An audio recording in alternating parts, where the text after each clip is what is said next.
her with those. I'd love to. She won't let me do anything. She insists on doing it all herself. She's one of those, she's feminist.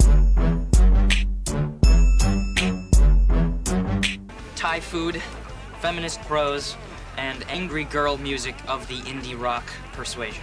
So I'm supposed to buy her some noodles and a book and sit around listening to chicks who can't play their instruments, right? Call me from Miami. Oh, here's one. Oh, but you have to share with a non-smoking feminist and her 2 cats? A finger with the 5 facts. Back it up. What are you, one of them feminists? I thought you might be one as well, Detective. What? Loy here says that you like fat women. I don't think of myself as a victim. I don't think I'm oppressed because of my gender. I think I have the same rights as men, and if you have any ideas of what rights I don't have that men do, be sure to leave that in the comments. I think part of the problem is feminists. There's just too many ists in the world. Feminists, chauvinists, capitalists, communists, racists, sexists. These are all groups that fight one another instead of trying to understand one another. I think the only ists there should be are humanists. Yeah, I agree with Matt. I applaud him.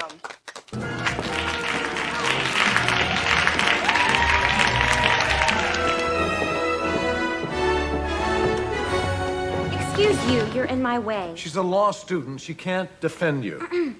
Massachusetts Supreme Judicial Court ruling 3.03. See? Confessions of a former pick-me. I used to hate feminism, honestly. I used to say things like, I'm an equalist.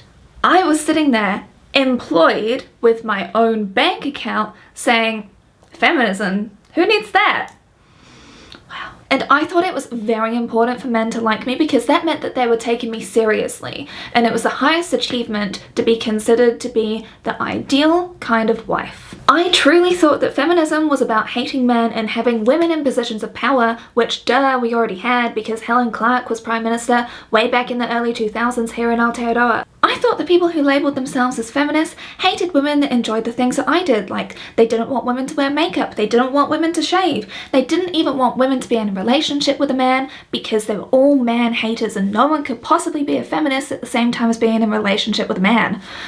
Wow, yeah, the 2000s really did a number on me, and that's why I have a whole trilogy all about it. The astute of you will have also noticed that even in my About section on YouTube, it's only recently changed to include about feminism on there. Despite the fact that most of my videos are directly to do with feminism, I have only recently become okay with using the term to describe myself, despite the fact that I was doing all these feminist things for years. Like, when I say the damage that has been done to this singular word, like this ethos, is immeasurable, I truly mean it. The really sad thing is that I'm actually seeing younger generations actively try and distance themselves away from feminist ideology, saying that it's all sorts of terrible things, and it's like, I've been there myself, and it's really sad to see this cycle actually ramp up yet again. Even when it comes to the Barbie movie discourse, for example, like people are saying it's man-hating because Ken is a side character, and it's like, Ken always was a side character. Ken was always an accessory. I don't know, someone that played with Barbies, you never wanted to have a Ken. Ken was just like a side thing. It's just like whoosh, that just went right over your head. And it's not a man-hating film at all, but apparently everyone seems to think it is. It's also why you have a second pair that are mirrored so you can reflect Barbie's greatness, because that's really your job. I will actually direct you to these 2 videos I will have linked down below for you if you haven't seen them yet about the Barbie movie, because those are the ones I think you should watch. There is this real caricature of feminism which has been so hard to shake, even though this is an image which has been created by people that wanted things to stay the same. So of course you're gonna create something that looks hysterical, that looks ugly and unladylike and uncivilized.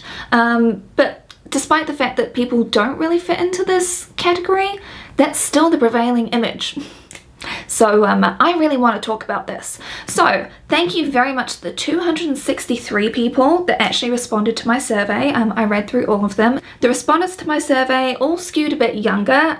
So if Khadijah is the cool millennial auntie, I'm the anxious one, I guess. So 17.9% of people were 13 to 18, 33.8% were 19 to 24, 21.7% were 25 to 30, 21.9% are 31 to 40, 4.2% were 41 to 50, and 1.5% are 51 to 60.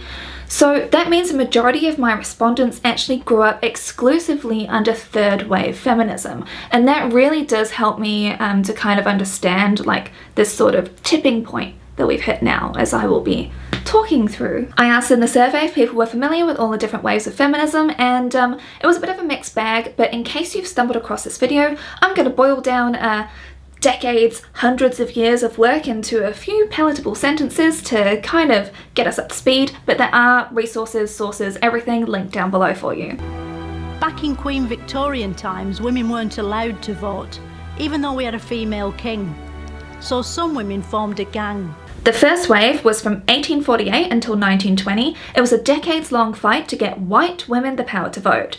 It was pretty exclusionary, but definitely a first step. Second wave was from 1963 to the 1980s. That got the Equal Pay Act, and Roe v. Wade actually comes from second wave feminism. This is when the contraceptive pill also became available. Again, this mostly centered privileged white women. Feminists called for a re-evaluation of traditional gender roles in society and an end to sexist discrimination. Betty Friedan's The Feminine Mystique kind of catapulted everything. People like Bell Hooks came from the second wave timeline. There were attempts at intersectionality, but it was very much still a white lens overall. Radical feminism and anti-sex work feminism came from this wave. I think I got his attention. You're a fool. No weapon forged can stop me. That was then. This is now. Third wave feminism, from the 1990s to the late 2010s, possibly 2020, the ending isn't exactly clear. Riot Girls, Bikini Girl, all of this amazing underground energy helped to challenge things to begin with, and then things became a bit more mainstream, a bit more palatable. Third wave feminists encouraged women to express their sexuality and individuality. It really helped women not feel that they had to themselves, like what happened with second wave feminism. There were attempts at greater intersectionality, but it was not really done well, tokenistic, I'd say. A key moment in third wave feminism was when Anita Hill testified against the Supreme Court because of the sexual harassment faced from Clarence Thomas, who is still in power somehow. Choice feminism and girl boss feminism fit very well into the third wave. Tarana Burke is wearing the original Me Too t-shirt from before the slogan became a hashtag. What do you think about the evolution of what you started? Doesn't matter how it started, doesn't matter who tweeted it, doesn't matter that it's Hollywood. We're all human beings and everybody has a story, and now people are standing up and paying attention. So I feel great about that. Fourth wave is possibly late 2010s, possibly 2020, like the swell of the wave is still forming, is what I'm saying here. It's focused on the systems which allow misconduct to occur. So think Harvey Weinstein and the Me Too movement. Think the Women's March in 2017 against Trump. It's got a focus on intersectionality, and I would actually argue it's the most anti-capitalist wave of all. Fourth wave feminism, I personally believe, is kind of defined by how we're able to connect with people globally to understand others' experiences, organize, and communicate safely, and that's where today's sponsor NordVPN comes into play. I'm sure that you've heard of them. NordVPN are a virtual private network with servers positioned globally to help protect your internet security. They do this by hiding your IP address so you can pretend you're anywhere you'd rather be in the world. You know how much I love movies and TVs, I reference them all the time throughout my videos. However, living here in Aotearoa, like the range of things that we actually have access to is pretty small, but what I can do with NordVPN is just hop over to America and watch one of my favourite movies, Steel Magnolias, or a comfort watch like Sleepless in Seattle. I know that most of you live in America, but you don't even have access to friends there, but we do here in Aotearoa, so you can also use NordVPN to travel on over here and watch the American classic sitcom. Now, this is kind of a hack, but you can use NordVPN in order to be able to get a cheaper price on things, because you can avoid the price manipulation that companies like to do. Companies can actually set their prices based on geographical location. So what you can do instead is use NordVPN to change your own geographical location to be able to actually access cheaper prices. Say for example, you're planning a wonderful trip overseas, you can actually move wherever you want to buy that from, so then you're able to get a cheaper price. And for the gamers out there, Steam actually bases their prices on geographic location as well, so you're welcome for the cheaper games you're going to be able to get. Look at us using capitalism against itself. So check out NordVPN here at nordvpn.com/Bryony, that's BRYONY, to get 4 bonus months on a 2-year plan. It's risk-free with NordVPN's 30-day money-back guarantee. The perfect woman, man. I mean, they're like, they're always going to smell good and wear makeup. Plus, they're not too ambitious, so they make a good wife. And they're not going to be one of them damn feminists keeps their own name when you marry them.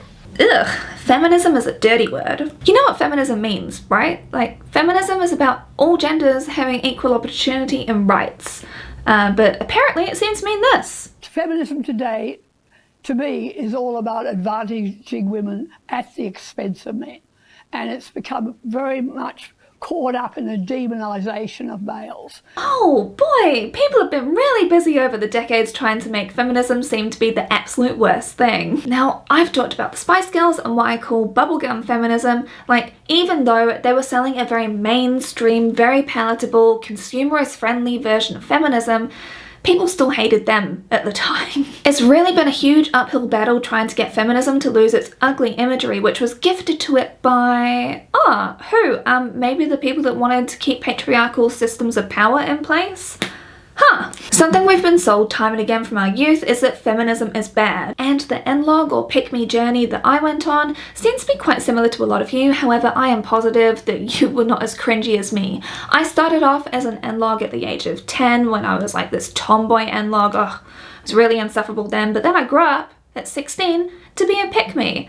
The worst of both worlds. When I've been looking up clips for this, people keep on bringing up the argument that feminism isn't needed anymore because everyone's equal now. Like, what rights do you not have in this country that other people have? Whew. Well, depending on the country, that list just keeps growing, doesn't it? My dude, there is not gender equality when it comes to things like the pay gap, when it comes to unpaid labour at home, when it comes to how women get treated in their careers if they have children. And speaking of children, the fact that when people have girls, they're actively disappointed. All the way to what I talked about last week with medical misogyny. Like, there is so much evidence showing the amount of inequality that it's quite shocking that people sort of see things as being so incredibly warped, because the reality is very grim still.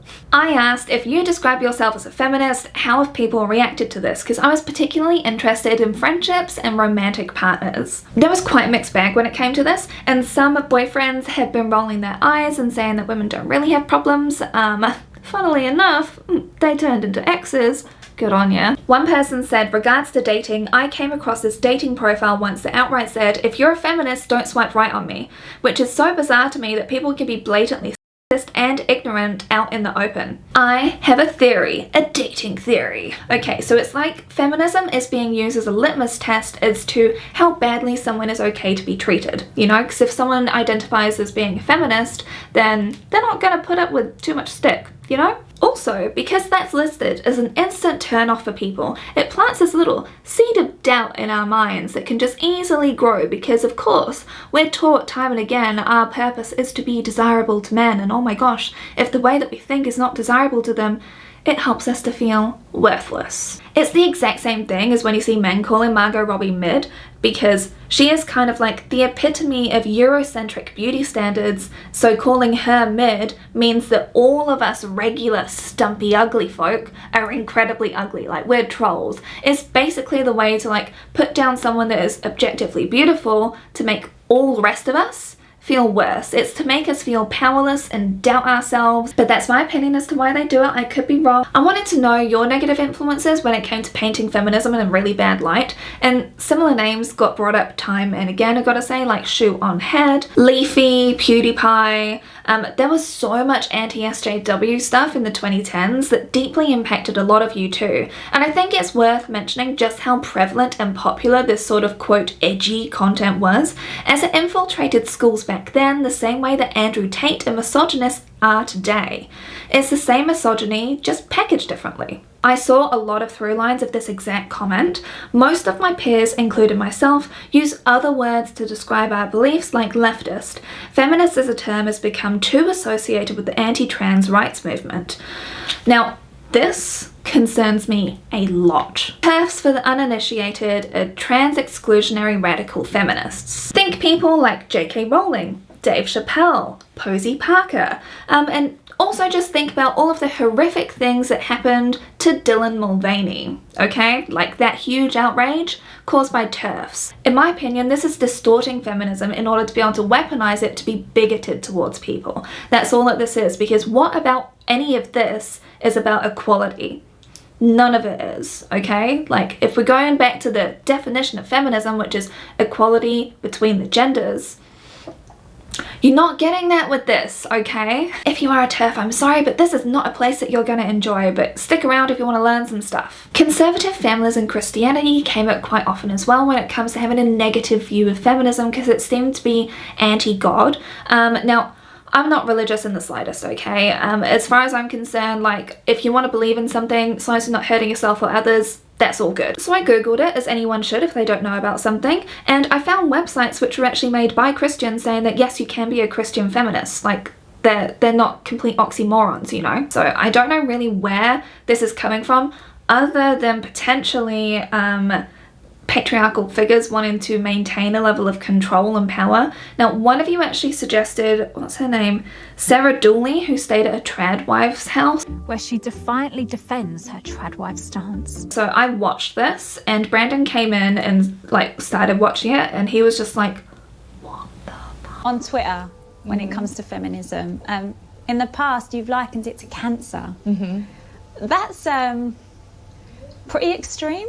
It is pretty extreme, yeah, but I think feminism is pretty extreme. We both came to the same opinion that this was actually about having control over this previously incredibly successful, like incredibly intelligent woman who had master's degrees and everything, who then reverted to then saying that feminism is like cancer. What was being shown here is very anti-feminist and very pro-patriarchy, and I'm not saying that you can't be a feminist if you want to be a stay-at-home mum, like, because that labour goes severely undervalued because it's all unpaid. It's ridiculous. I could go off on one about that. So I've got no problem with that. My problem comes in when it comes to the agency that's been taken away, the power, the control. That's where I've got problems, because it's like, well, I give her an allowance, I pick out her outfits. Look at the speech he for she that Emma Watson did in 2014. Women are choosing not to identify as feminist. Too aggressive, isolating, and anti-men. Everybody loved this, okay?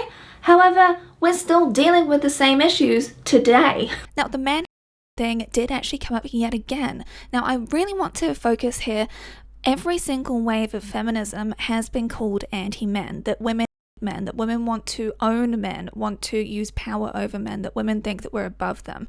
Now that isn't actually the case, and I think that people are actually on about misandry. Now, when you're actually thinking about, like, misogyny actually causes people to get unalived from, like, people that believe in misogyny, whereas misandry just annoys them, there's all sorts of arguments.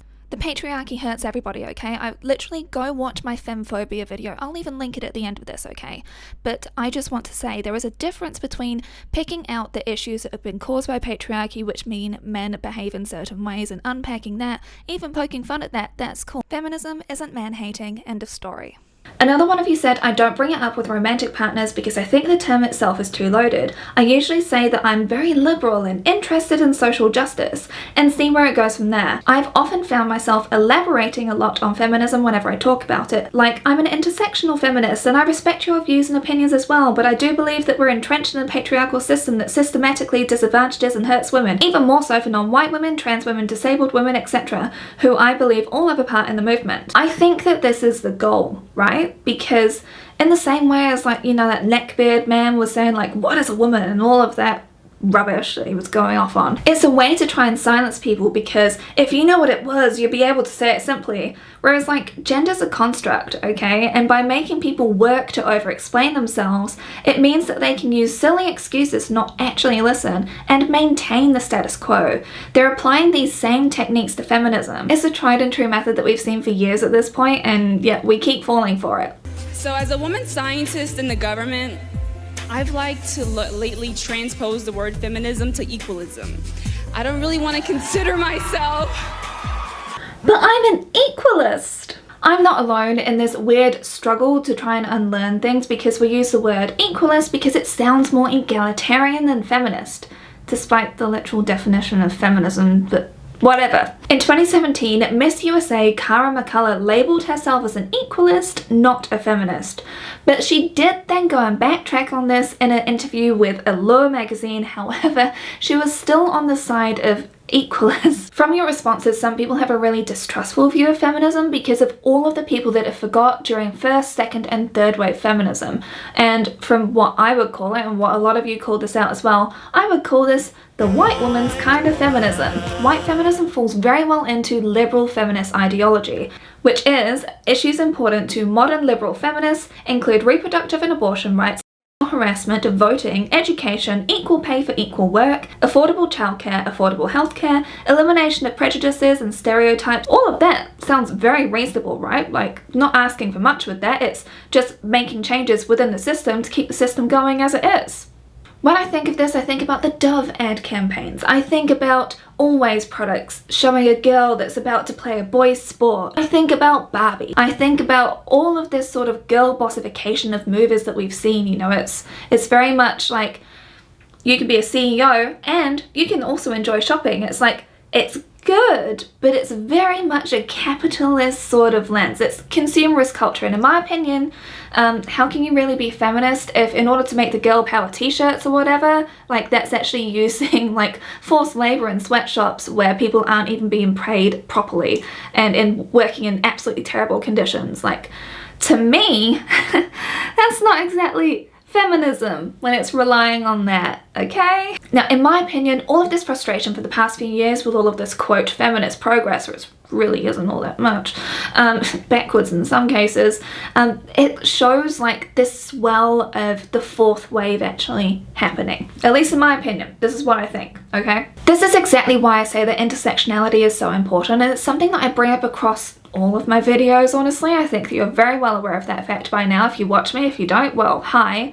I identify with the label intersectional feminist, which, if you don't know, intersectional feminism centers the voices of those experiencing overlapping concurrent forms of oppression in order to understand the depths of inequalities and the relationships among them in any given context. Using an intersectional lens also means recognizing the historical context surrounding an issue. Intersectional feminism, I personally think, is way more aligned with what fourth wave feminism is actually forming to be. When it comes to all of the creators that you are listing as positive, which I watch all of these too as well, wow, besties, I don't know, I count these people as being intersectional feminists even if they may not have said it out loud.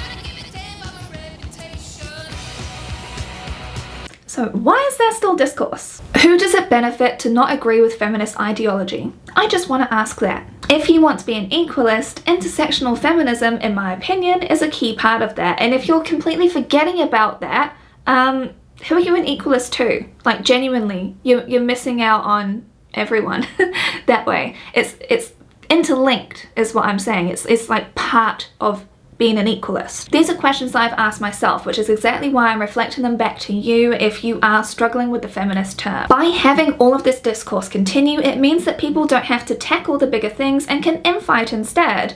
It's the same way with all of this climate crisis stuff, with people casting doubt about it for years. It means that the status quo remains the same and that progress just doesn't happen, even if it means the future will be absolutely like a hellscape. From your responses, the main issues which you had about feminism were that it's not inclusive enough, about TERFs, agreed, and the girl bossification of feminism, also agreed. All of these are very valid critiques in my books, and I personally think it's because we're in the growing pains phase of fourth wave feminism. There are still people that don't believe that we're in a fourth wave, but I do. I think that we're in the swell part of it, you know, like the wave isn't quite there, but I think that we're building, you know? Some people were saying that the term feminism has lost its usefulness, but I would honestly disagree with that, because from all that we're seeing, it's very much clear that feminism is still needed. This is even if people aren't completely comfortable with the label, but I would argue it's not a label, it's a verb. It's active, and women globally are still not treated equally, as my videos so often focus on. It's all too easy to see the blatant misogyny being weaponized, whether through the Andrew Tates of the world or even the Supreme Court. We can recognize that history did make progress progress, but that it also wasn't enough, which is exactly why feminism is still needed. It's not fixed to a timeline, it's fixed to seeking equality, and that's it. And it's up to all of us as to how far that reaches. Fourth wave feminism is intersectional in my opinion. Like, we're feeling this frustration, you know, like a caterpillar that's trying to get out of its cocoon as it's trying to become its butterfly, but it's fighting against this cage of capitalist feminism. And we're not the first people to be experiencing this feeling. Throughout all the different feminist waves, people have been frustrated with what's being done isn't actually enough. Bell Hook's work is from second wave feminism, but it's still so relevant today, for example. I honestly do think that fourth wave feminism will be incredibly positive, so long as we actually focus on working together with each other as opposed to tearing each other down, as opposed to like shaming people and doing all this other rubbish which actually just makes people feel more separate. Because the thing that we need, and I hope that we've realized now across all of the videos that I've done about it, is we actually need the community. Like, we need that connection, and we've got great resources to be able to actually do it. So what are your thoughts? I'm really keen to hear what you think of this. And if you did make it all the way to the end of this video, please leave the butterfly emoji, because I'm hoping that we are gonna be coming out of this awful chrysalis that is capitalist feminism, you know, like just this crunchy thing that we've just outgrown. That's what I think of it. I'm just like, ugh, go away. I'm really interested to see what you have to say, and I'm also a bit worried about misogynists coming on in the comment section. Oh well, same as every week. Take care of yourselves, lovelies. Bye.